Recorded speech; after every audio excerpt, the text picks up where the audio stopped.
Hey YouTube, it's me, Brandon Colonel again. Um, I was actually looking over one of my last videos that I did, and it was where I was showing you my entire collection. And I made a reference to a review that I had already done, but what I didn't realize was that I had done that review under a different YouTube account. And so now I've got to redo that review, and hopefully I can remember all the same stuff, because I've got to do this review while I'm here, because this knife will not be going back with me to college.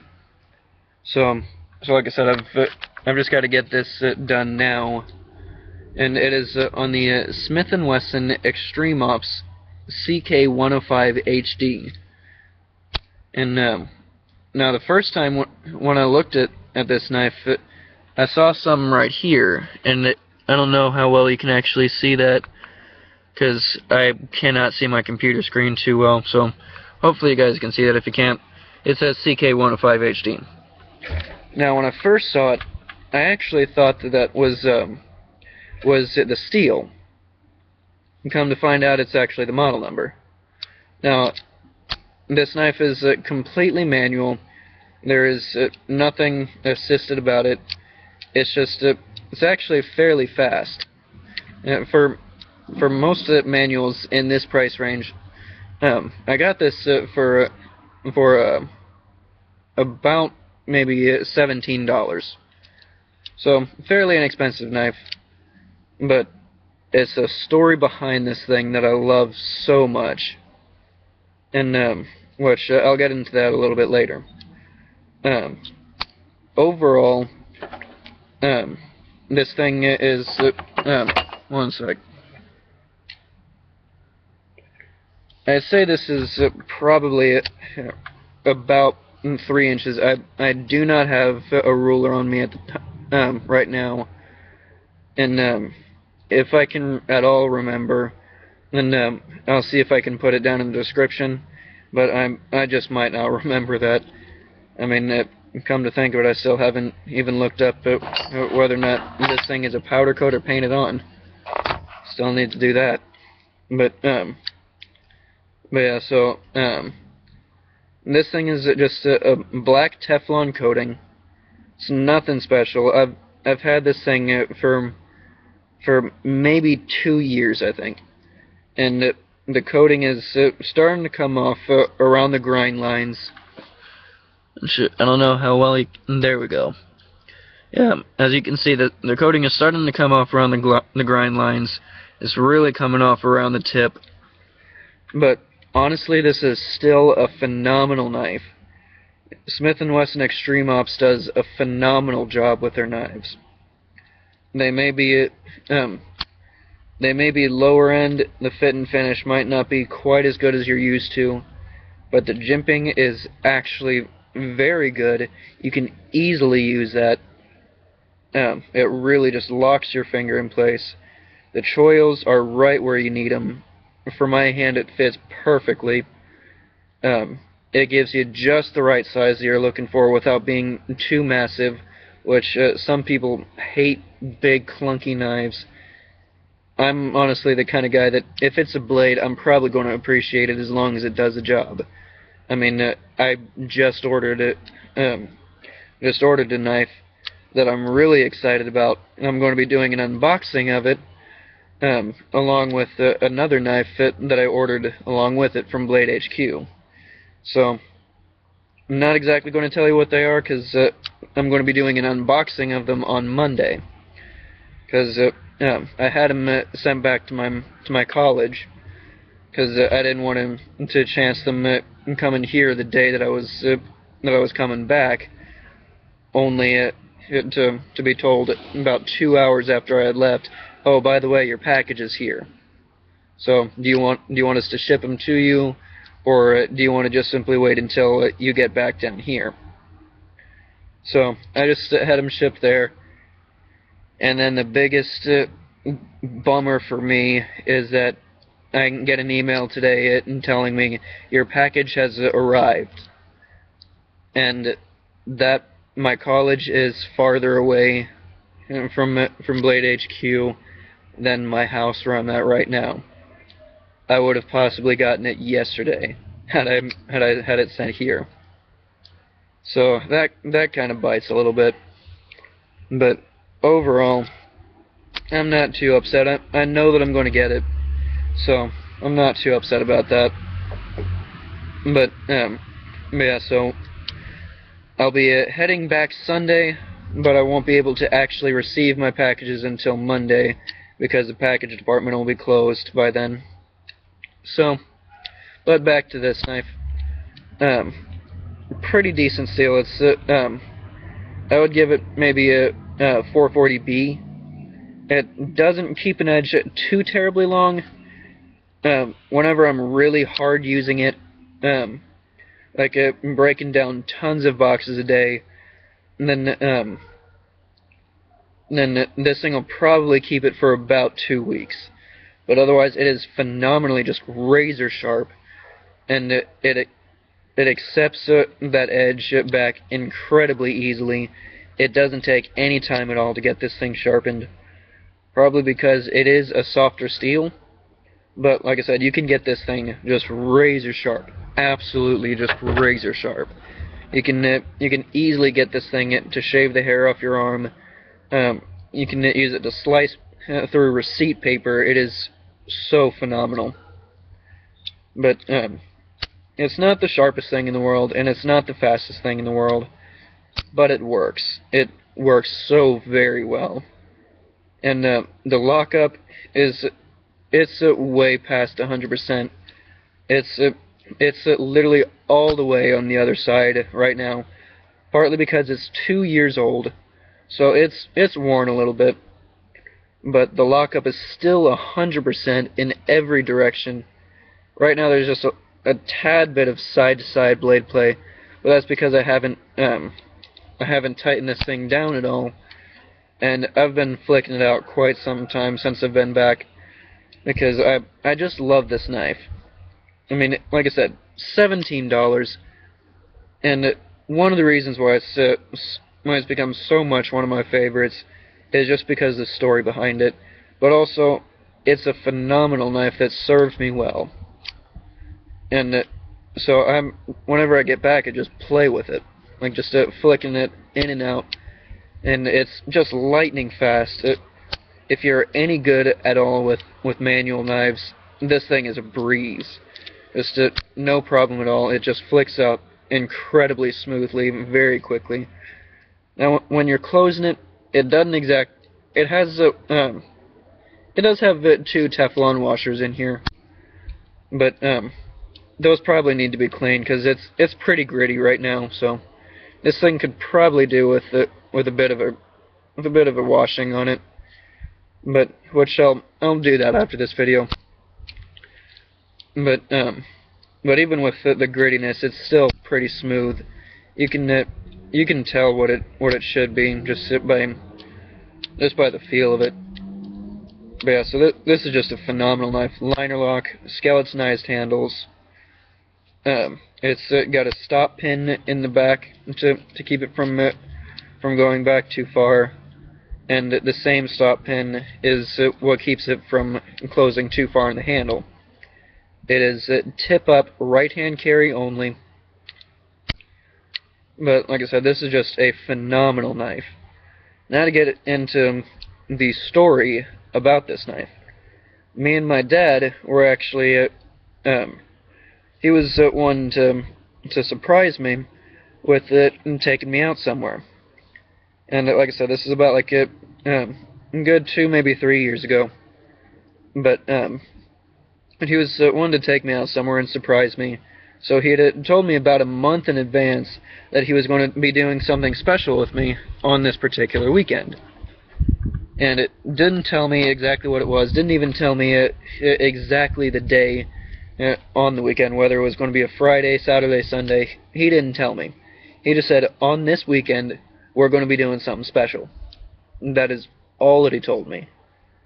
And so the entire time I was trying to figure it out, but then I gave up. not because I couldn't figure it out, but because I started realizing if my dad's going through this length to tell me that we're doing something special, but he doesn't want to tell me, that means he doesn't want me to know until it actually happens. So I decided to not continue trying to figure it out because I knew that I would figure it out. There's different things that I can do. I can type in what is happening in so and so place at so and so time, and then I would have found out that at that particular time there was going to be what my dad was wanting to do with me. Come to find out, when we got there, it was going to be the Ringling Brothers Circus, and it was the Barnum Bash. Now that's one of their smaller circuses, but by far it's actually going to be one of the most interactive. Because it's so much smaller, they have a better chance to interact with the audience. So that way it's not quite so centralized to these very few people who are at the bottom level, because that way they can get out of the stands easier. They actually pulled people out of the stands who were on the top level because they specifically used a smaller stadium. And so that's where my dad was planning on taking me. But while we were going there, then we decided to stop at a few places along the road. And we decided to stop into a military place. And it's like a military neighborhood. We decided to go there, and we went to a place called Ranger Joe's. Now, Ranger Joe's is in Fort Benning, Columbus, and so we did a little bit of traveling to get there. But yeah, so we were in Fort Benning, decided to go to Ranger Joe's, and I asked him, "What's the cheapest knife that you have that still locks, that's non-serrated?" Now, I've had a couple of people look at me and say, "You were really that specific when you bought it? When you were getting a knife?" A couple things. If I just simply ask, "What's the cheapest knife that you've got?" then they're probably going to hand me a slip lock knife. If I say, "What's the cheapest knife that you have that locks?" then they may hand me a serrated knife. But if I add in that non-serrated part, this is what I would end up getting. But they didn't have anything that was within my price range. They, for the most part, sell really high quality military end stuff.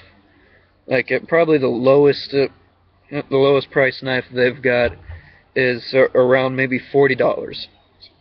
So we decided to go up the road and head to a gas station, because also we were getting directions off of Yahoo Maps, and they took us in this massive circle, which we found out later was a massive circle.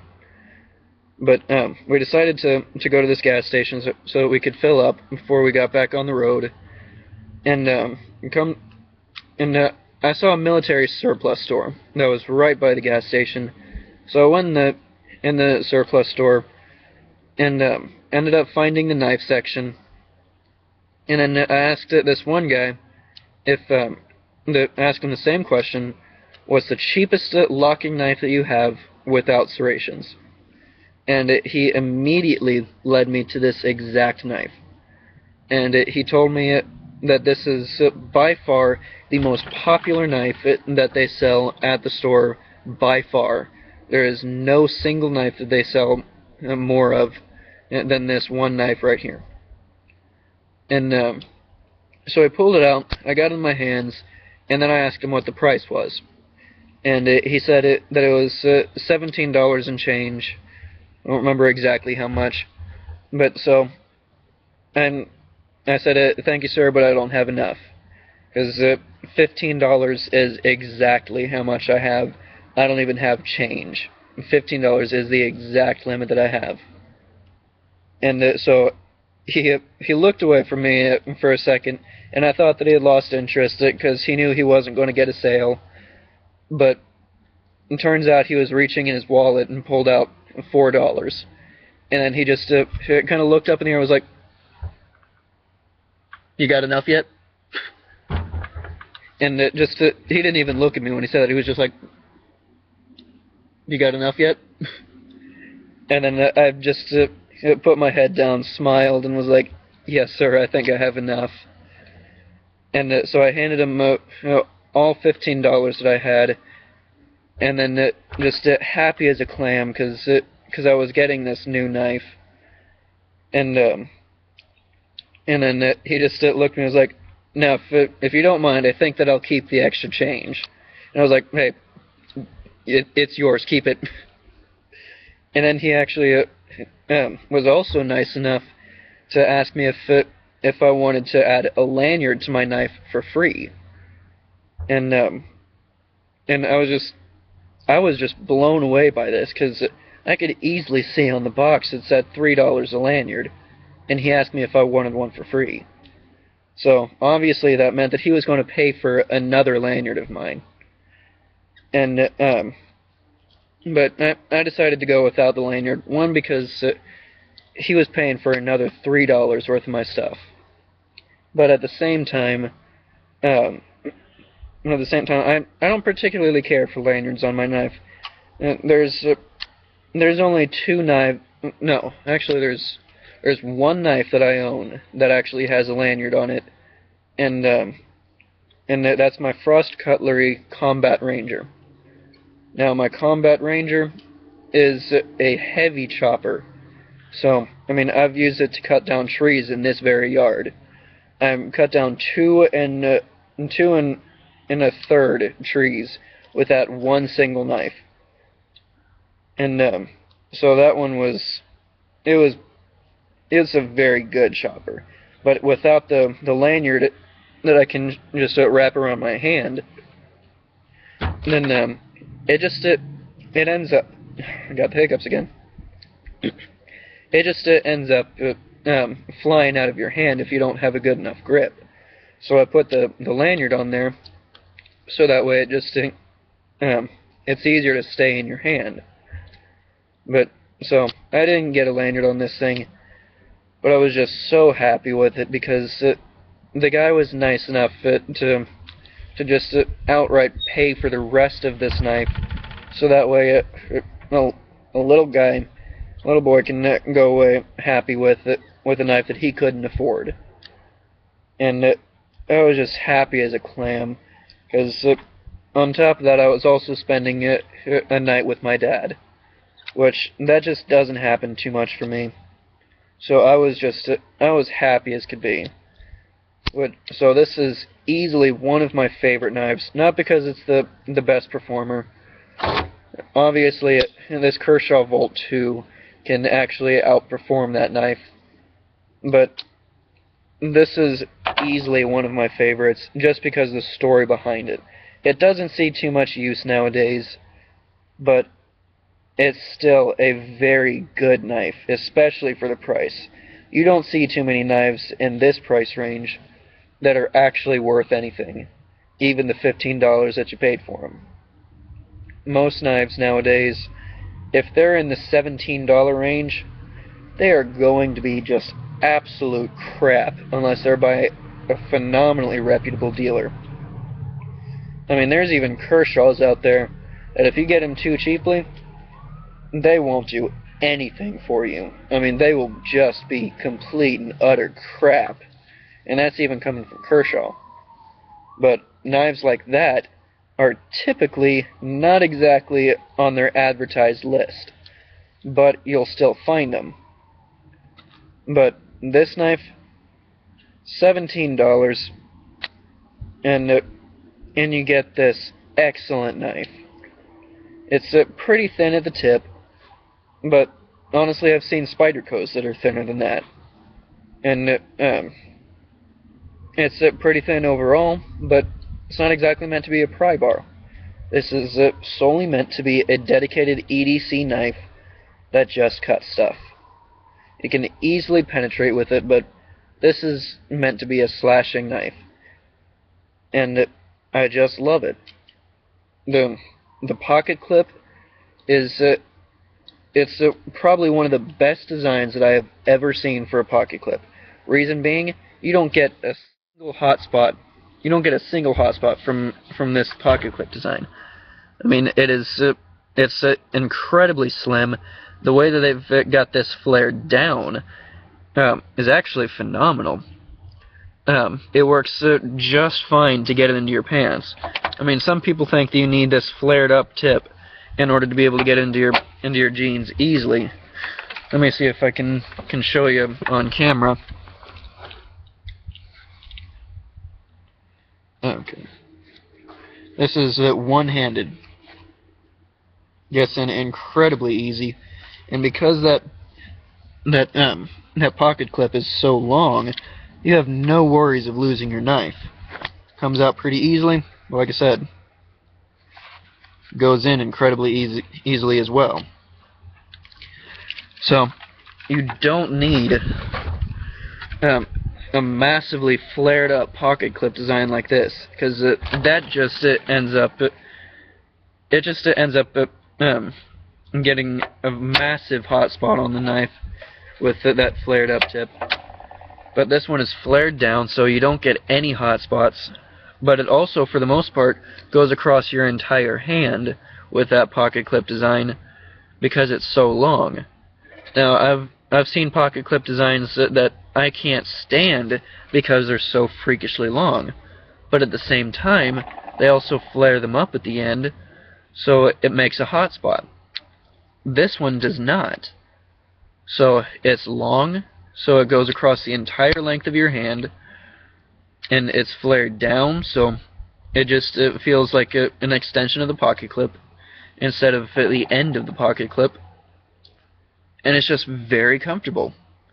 The jimping is very aggressive without being overly aggressive, and it works incredibly well.